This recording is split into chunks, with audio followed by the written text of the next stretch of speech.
Hey you, and welcome to this video where I will help you out how to enable Wi-Fi on Windows 11. Right now when we click on Wi-Fi, the only thing that we can turn on is Bluetooth, VPN, airplane mode, energy saver or other stuff, but the Wi-Fi option is gone.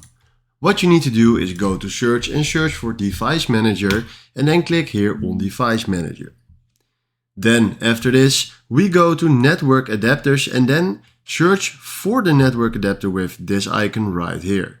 If you don't have any idea which Wi-Fi network adapter you need to put on or to enable, then try it for every single network adapter. But right now you can see it right here, this little sign.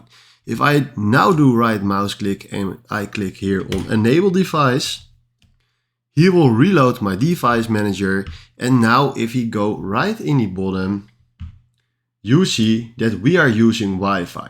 So this is exactly how you can fix or how you enable your Wi-Fi on Windows 11. Hopefully this was the video I was looking for. Thanks for watching and have a wonderful day.